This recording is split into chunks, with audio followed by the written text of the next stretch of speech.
Assalamualaikum warahmatullahi wabarakatuh. Selamat pagi anak-anak.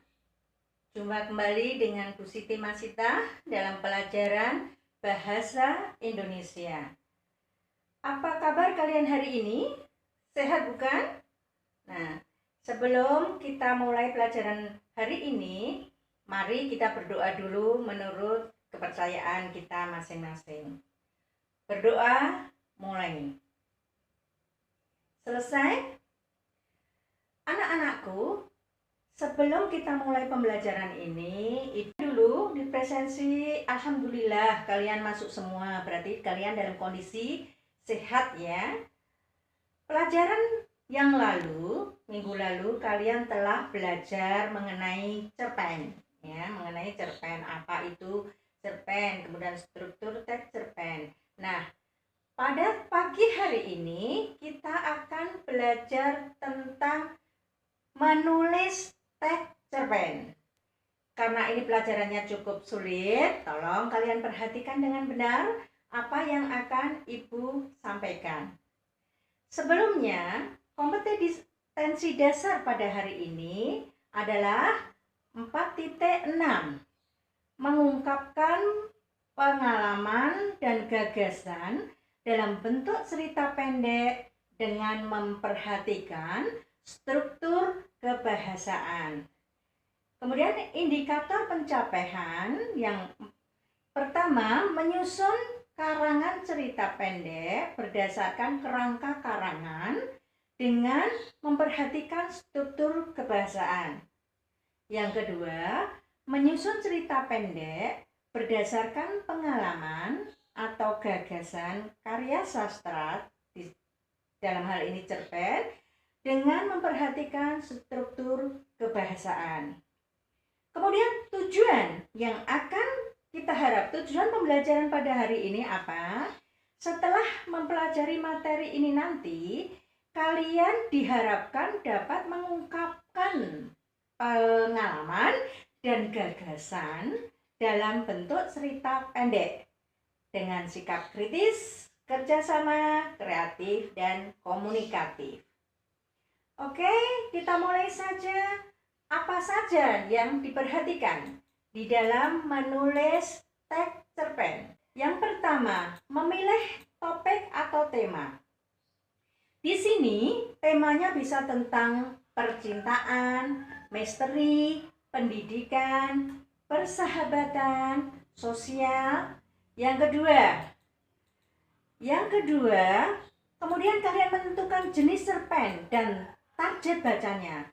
Jenis cerpen di sini bisa berupa cerpen horor, drama, religi, romantis, tragis mungkin, misteri, drama komedi, komedi romantis, biografi. Kemudian target bacanya siapa? Bisa anak-anak, bisa remaja, dewasa, atau segala umur. Yang ketiga, menentukan tokoh-tokoh. Kalian mengenal tokoh utamanya siapa, tokoh sampingannya siapa, kemudian nama-nama tokoh. Yang keempat, menganalisis watak tokoh.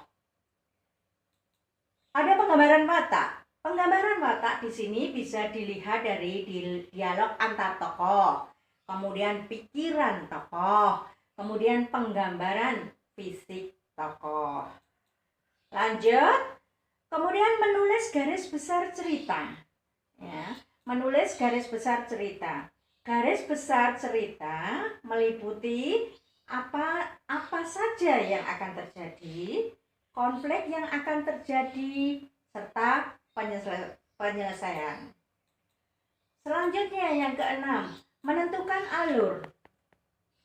Alur kalian mengenal ada alur maju, alur mundur, alur campuran. Kalian juga sudah tahu tahapan alur dimulai dari apa? Perkenalan, penanjakan, kemudian klimaks, kemudian puncak klimaks, kemudian yang terakhir adalah penyelesaian atau anti klimaks.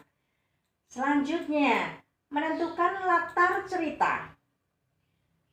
Di manakah cerita itu terjadi? Kemudian kapan terjadinya? Kemudian bagaimana suasananya? Selanjutnya, yang kedelapan, memilih gaya penceritaan atau sudut pandang atau biasa kalian kenal dengan namanya point of view.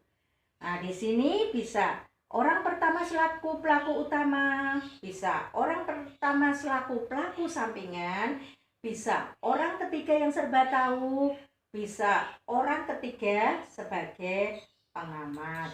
Ya. Selanjutnya, memilih diksi yang sesuai. Di sini kalian perlu memperhatikan padu tidaknya antar kata atau kalimat, antar kata dan kalimat ya. Selanjutnya, membuat kerangka karangan sesuai alur. Jadi, langkah selanjutnya membuat kerangka karangan sesuai alur yang ditentukan dan mencakup langkah yang sebelumnya sudah dibuat. Selanjutnya, memperhatikan unsur intrinsik dan ekstrinsik. Perhatikan semua unsur intrinsik dan ekstrinsik cerpen dengan baik. Kalian juga sudah belajar tentang itu kan? Selanjutnya, yang 12 menyusun cerpen dengan memperhatikan padu tidaknya antar kalimat.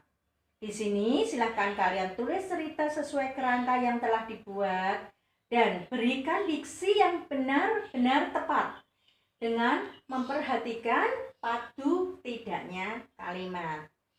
Kemudian yang terakhir, kalian bisa memberi judul. Judul di sini buatlah semenarik mungkin berdasar isi cerpen. Unik, kemudian berkesan beda dari yang lain dan jarang ditemui. Itu tadi anak-anakku langkah-langkahnya. Kemudian setelah semua kalian lakukan, itu langkah selanjutnya kalian menyunting. Apa yang harus kalian sunting? Perbaiki atau periksa dan perbaiki kesalahan dalam segala aspek. Misalnya memperbaiki ejaannya, memperbaiki strukturnya, memperbaiki ketidakpaduan kalimat dan lainnya ya. Itu anakku? Jelas, Bu. Oke. Sekarang apa yang harus kalian lakukan hari ini ya? Yang harus kalian lakukan, pertama, kalian mencermati bahan ajar yang sudah Ibu unggah di Google Classroom. Nanti ada linknya, silakan dibuka, yaitu cerpen tentang kisah sebatang bambu. Langkah yang kedua, kalian mengidentifikasi unsur dengan mengisi bagan yang telah Ibu sediakan di LKPD ya nak. Kemudian langkah yang ketiga, kalian menyadur cerpen model dengan mengganti unsur, tokoh, latar, dan alur. Yang keempat, kalian mengolah dan mengembangkan hasil saduran tadi hanya beberapa unsur saja, tokoh, latar, dan alur. Yang kelima, menyajikan dalam bentuk teks ya, dalam bentuk Word, diunggah di Google Classroom.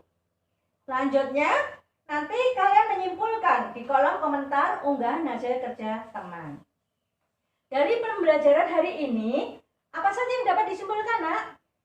Cara membuat atau menulis teks cerpen. 1. Memilih topik atau tema. 2. Tentukan jenis cerpen dan target bacanya. Menentukan tokoh-tokoh. Nah, tepat sekali. Itu yang Ibu ajarkan, berarti kalian telah paham. Sebelum Ibu tutup, ada pertanyaan lagi anakku? Tanya, Bu. Ya, monggo. Jadi hari ini kita akan belajar menulis teks cerpen dengan meniru, mengolah, dan mengembangkan teks cerpen dengan mencontoh model cerpen yang telah Ibu unggah di GCR ini ya, Bu. Iya, betul seperti itu. Nah, tepat sekali seperti itu kegiatannya ya. Jadi nanti yang kalian kembangkan hanya seputar tokoh, latar, dan alur. Ada pertanyaan lagi? Kalau tidak ada, Ibu cukupkan sampai di sini. Nanti Ibu akan memberikan ulangan ya untuk minggu depan. Belajar yang baik-baik ya nak ya. Kalau tidak ada pertanyaan lagi, Ibu akhiri. Wassalamualaikum warahmatullahi wabarakatuh. Waalaikumsalam warahmatullahi wabarakatuh.